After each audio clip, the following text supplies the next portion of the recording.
मित्रांनो, जागतिक राजकारणात एप्स्टीन फाईल आणि महाराष्ट्रात खराब फाईल उघडल्या तेव्हा समजले की कॅप्टन साहेब तर साक्षात देशी एप्स्टीन निघाले.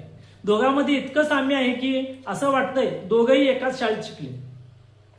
एप्स्टीनकडे स्वतःची खासगी बेट म्हणजेच इसलँड होतं, जिथे बडे बडे लोक गुपचूप जायचे. आपल्या खरात बाबांकडे नाशिकचा आश्रम होता, तिथेही बडे बडे नेते छत्री धरून उभे असायचे.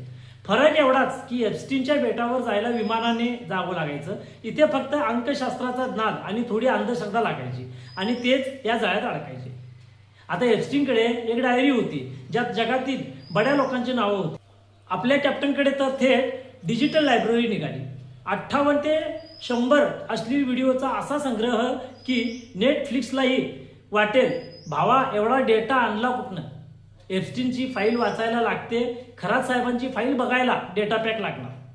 एप्स्टीनच्या विमानात बिल क्लिंटन आणि प्रिन्स अँड्र्यू दिसायचे. आपल्या खरात साहेबांच्या दरबारात महाराष्ट्रातले पॉवरफुल नेते आणि महिला आयोगाच्या अध्यक्षा छत्री धरून उभ्या होत्या. जणू काही बाबांना ऊन लागू नये म्हणून नाही, तर बाबांच्या उद्योगावर पांघरून घालण्यासाठी ती छत्री असावी. तो होता फायनान्सर आणि हे आहेत कॅप्टन. तो पैशांच्या जोरावर खेळायचा, हे अंकशास्त्राच्या नावाखाली लोकांचे भविष्य आणि व्हिडिओ शूट करायचे. तो अमेरिकेत बुडाला आणि हा नाशिकच्या गोदावरीत बुडता बुडता आता अनेकांना घेऊन बुडणार असं वाटतंय.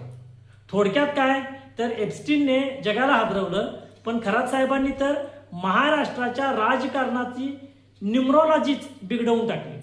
आता SITच्या चौकशीत कोणाकोणाचे नंबर लागतात आणि कोणाकोणाचे व्हिडिओ व्हायरल होतात याची धास्ती सर्व छत्रीधारी नेत्यांना लागली आहे.